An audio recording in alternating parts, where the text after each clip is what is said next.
So, good morning, everybody, and welcome to this session on leading whole system change. My name is Daniel Leclerc, and I'm an associate with the Culture Leadership Group. And I was a former executive with the Federal Public Service for 20 years. And today we're speaking with Joanna Barclay. She's the CEO of Culture Leadership Group and a person that has lots and lots of experience in this field. We're all have been involved in this coronavirus, first responders, people taking care of their kids at home, maybe some become unemployed. We have to do some social distancing. So we're still all in this together, 6 feet apart. So we know there's some changes that will, when we get back to relative normal. So the big thing is how leaders will be able to implement those changes and make sense of that, out of all that, and especially how they'll deal with their employees, which is a very valuable resource, and get a healthy organization going. So Joanna will talk about that, and she has a very robust process of four-way alignment, which is all about looking at leadership, organizational values, behaviors, systems and processes, missions and visions. And all these need to be aligned successfully, right, Joanna, to achieve that maximum organizational health. So Joanna, can you briefly share the experience you've had in leading organizational change that makes you an expert in this field? Okay, well, thank you, Daniel, and thank you to viewers. Yes, I've been doing organizational transformation for 35 years. So the first 15 years of my career were working in the IT industry with large organizations such as Oracle Corporation and Digital Equipment. I worked with leadership teams who were implementing large-scale system change, where multi-million-dollar projects were involved. Hundreds of people in work organizations were also being impacted by these changes. And then in 2000, I made a personal transformation, personal and professional transformation, and I became a professional facilitator. So for the last 20 years, I've been doing just that, working with leadership teams, whole organizations, when it comes to putting together, facilitating change plans. And a focus the last 10 years has been on cultural transformation. So that's the kind of experience that I wanted to write about and put into my book, Conscious Culture: How to Build a High-Performing Workplace Through Values, Ethics, and Leadership. And it contains 30 years of business strategies, successful leadership in leading cultural transformation. And so this is why I wanted to do this talk, was really what are the areas that you need to focus on when you are leading change. Because unfortunately, about 70% of change leaders fail. And they fail because they don't focus on employee engagement, right? And commitment to the changes that have been made or being asked for. And so that's one of the things that I wanted to share with you guys today. Yes, Joanna, you wrote a very insightful and powerful book. I found it very useful. From that book, can you tell a bit of a story of a case study, how all this comes together in terms of leading whole system change? Yeah, well, as I was saying, two things that I believe are really important when it comes to leading change, especially in this time of pandemic, is facilitative leadership. So how are leaders engaging with their staff? And then the transformation, the new values and behaviors that you need to be successful in implementing the new changes. So as we all know, the new normal has changed in terms of how we work together. So it reminds me of an association I worked with. The executive director had a board member, 14 board members, and he'd been the executive director of the association for 20 years. It was PIJAC Canada, the Pet Industry Joint Advisory Council. And they were in charge of the pet industry, right? And, a $6 billion industry in Canada. And they were very fearful that their membership was decreasing, and he really felt that it should be increasing. Anyways, with these board members, he was actually too good an executive director, and that's why he didn't have the engagement that he was looking for. What would happen at board meetings, he'd come so well prepared that all the board members needed to do was to sign on the dotted line, and so there was no real discussions that were taking place. So what happened one day was this executive director, he was at a conference in Calgary, and he went as he was walking down the hall, he looked in one of the meeting rooms, and he saw flip chart paper lined up all around with 20 people in discussion. He said, you know what, that's the kind of meeting that I want to have with my board members. And so at the end of, at the conclusion of the conference, he went over and he spoke with the facilitator to find out what was happening in the room. And the facilitator said that they were technology of participation certified. And so when he went back to Ottawa, he looked me up because I was the only technology of participation certified professional facilitator in Ottawa. And he was telling me, his situation and what he was looking for. So what we did was we designed a one-day session to help them implement or create a strategic plan. And as part of that plan, we focused on 4 key values that were going to help them transform as an organization. And those values were collaboration, responsibility, leadership, and excellence. And but what I heard during that one day were a lot of limiting beliefs and mindsets. And because the only people they ever heard from were the animal activists who didn't believe they should exist. Now, when you think about it, if there's no pet food industry, if there's no pet industry, there's no pet food manufacturers. Where are animal lovers going to get their food? Now, the challenge was, the way that they were communicating and marketing themselves to the marketplace was, when you went to their website, it was all about industry, the pet industry, and not the reason why, he had spent 20 years with this association, and that was their love of animals. That just wasn't coming through in their marketing. And when I went into their offices, by gosh, there was a dog there. They had pets. They were able to bring their pets into the workplace. So they had a culture, right? But unfortunately, their external, what people saw of them, wasn't their actual internal culture. So that just simply that awareness was also one key point of change for them.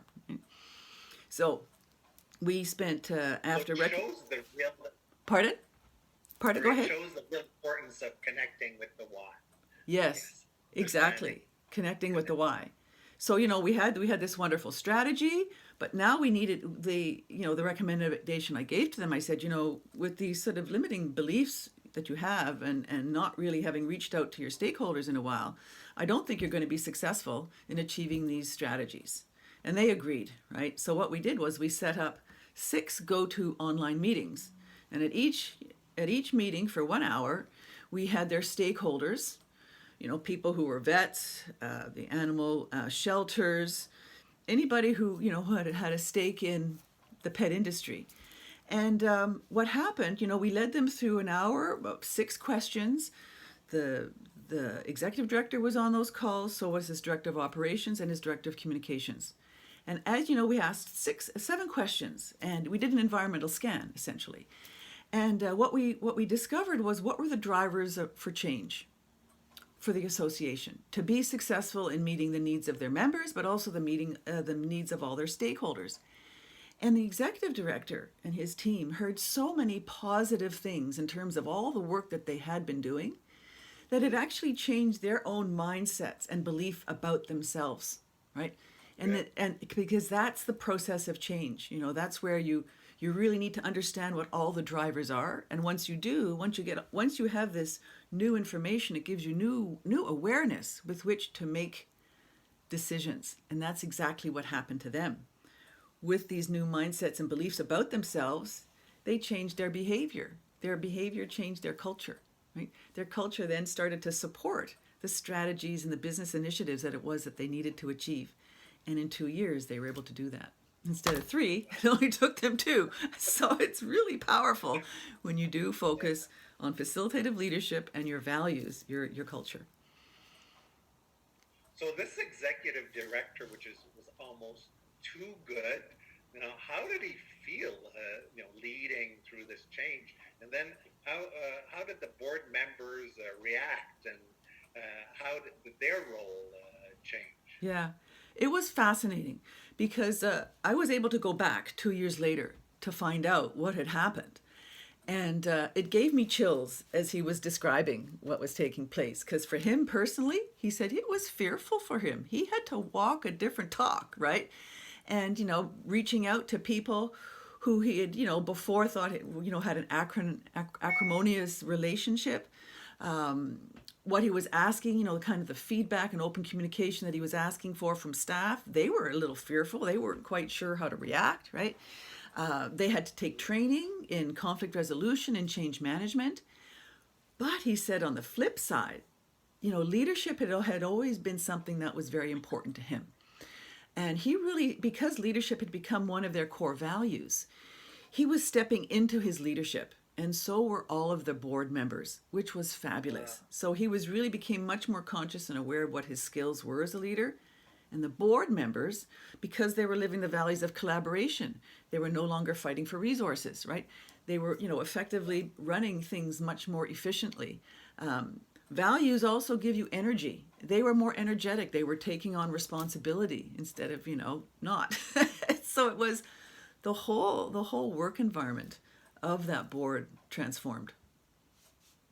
So tell me a bit more about how did living their values becoming a values-driven organization make a difference? Okay, so once they had done the preparation work for their transformation, then they had to live it, right? And this is where the four-way alignment and whole system change comes in. So what I would like to do now is to show you a diagram, right? A graphic in terms of what is the model that we use that helps people transform successfully.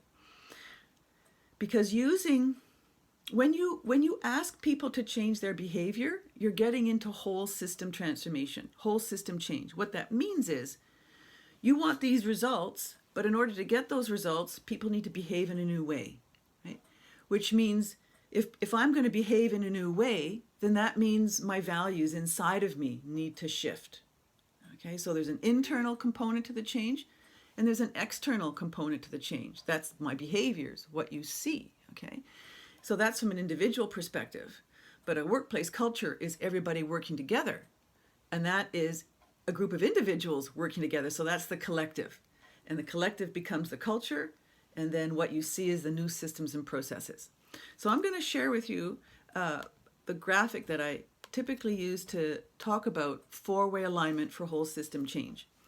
So what you see in the graphic is you have the internal and external components. So the internal is me, as an individual, what are my values? Well, what some of their new values were leadership. And what did that mean for them in terms of how they were going to be operating together and how they were going to be leading their industry?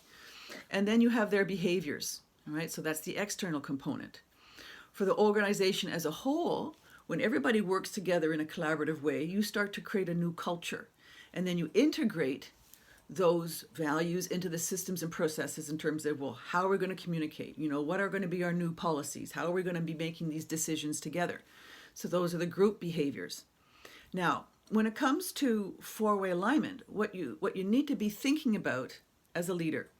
Now, we started this whole process by developing a strategic plan. So as part of that one-day plan, what we did was we helped them create shared values. So there are 4 values of collaboration, excellence, leadership, and responsibility. As well, we had vision alignment, right? They had created a shared vision at the end of the day in terms of where they wanted to be with these 3 strategies in 3 years' time. So they had vision alignment as a group, and they achieved that with facilitative leadership. Okay.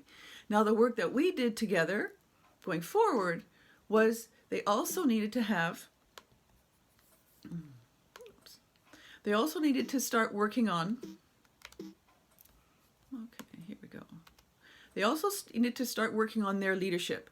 So this is the implementation phase. Personal alignment is, as a leader, how am I showing up? And this was what Louis shared, the executive director, right? He said it was fearful at the beginning because here he was encouraging this open communication, this collaborative leadership. And for him, that was a bit scary, but he started to walk the talk. So there was personal alignment there for him in his values and then how he showed up. And then the structural alignment, that was the systems and processes, right? Aligning to the values that they had decided. So this is four-way alignment for whole system change. And this is what they did in order to be successful, not just in 3 years as they had predicted or aimed for, but in 2 years' time. So they had the four-way alignment. The leadership, right? They were aligning their values and how they showed up. They had a values program that everybody knew about. They integrated their values into the systems and processes to achieve the mission and vision that they had decided for themselves in their strategic planning process. Very interesting model. How can leaders take advantage of this framework to increase engagement, commitment, support for their change strategies, especially as businesses start to reopen because of the COVID-19? How can they use also that tool Okay. to help them in that process? Okay, well, we're here to support. And we are offering a half hour of a free consultation with individuals, with leaders who are interested in doing the environmental scan. This is what we did with their stakeholders to really help them understand what are your drivers for change. And when you go through the environmental scan, this is, like I said, it's a free consultation. You come to our website, www.cultureleadershipgroup.com/book-consult. And that's how you can find us and then have a free consultation in terms of understanding what are going to be the drivers for change and how does that fit into the four-way alignment for whole system change. And the second form of support that we have is we have a free ebook that's available when you come to our website, www.cultureleadershipgroup.com. On the home page, you sign up for our leadership newsletter and you'll receive a free ebook that I've written on the 9 steps to building a high-performing workplace culture. Now, 5 of those steps are the preparation phase. And that's where quite often we do the environmental scan with the leadership team, we'll do a cultural values assessment, we'll revisit the mission and vision, we'll select the values and behaviors that you need to support the mission and vision, and then we'll put together a change plan. That's the preparation, 5 steps. The remaining 4 steps are the four-way alignment. What do you need to do for whole system change, right? What kind of personal alignment do you need? What kind of values program do you need for values alignment? What systems and processes need to be transformed? And vision alignment. So those are the 9 steps. And we've put it in a 99-page ebook so you can kind of understand what's the process for each step. So I encourage you, I thank you for, Daniel and I, thank you for this time to share with you. Daniel, do you have any further words? Maybe a last question about how do you measure the success of this type of approach? What difference does it really make to do this, especially in these times? Excellent question. Well, right now we know the global statistics around the world for employee engagement. In North America, it's between 26 and 30%. In Europe, it's between 13 and 18%. And in Southeast Asia, is between 6 and 12%. Those are the numbers for employee engagement. So if you have $1 million budget, right, that means about $750,000 is spent on disengaged employees, right? So there's a huge amount of HR potential that isn't fully utilized. Now, with the assessment tools that we have, right, we can measure something called cultural entropy. That is the amount of energy that is being wasted, right? That, in other words, is just being poured down the drain because of the limiting values that you have showing up in the workplace. So values such as hierarchy, silent mentality, information hoarding, manipulation, blame, right? Those are all values that actually show up and drain people's energy. They're not as effective. So, if you do that assessment every year, you'll actually see your entropy score go down, which is good because when entropy goes down, engagement goes up. All right, so that's one way you can measure it. There's also straight out employee engagement surveys that you can take on an annual basis to see how you're doing, right? Also, and this is what's very important, is that any goals that you set for your organization, either financial, right, either outcomes, outputs. In this case, for this association, it was there are 3 strategies that they had developed to achieve their mission and vision, right? How successful are you in achieving them? Because how you operate, right, how you work together is your culture. And if you're not able to achieve the results that you put out there in your strategies, then clearly there's something happening in your workplace that isn't supporting it. So, if you're successful in achieving your results, then I would say there's a direct correlation to the work and the investment that you're putting into the workplace culture, conscious leadership. And that's why when I'm focusing a lot now on conscious leadership, because managing that 4-way alignment takes a conscious leader to be thinking all the time about how you're showing up, the walking the talk, the values program, modeling it, integrating those values and behaviors into systems and processes, and your mission and vision. Takes a conscious leader who's very aware at all times. So it makes me think that it's all hands on deck right now to get through this crisis, and even to face future ones like climate change that's coming. Yes. So it would appear that this is a tool that can really help organizations become healthier and move forward. Yes, Thank you very much. That's my belief. Thank you, Daniel, very much, and thank you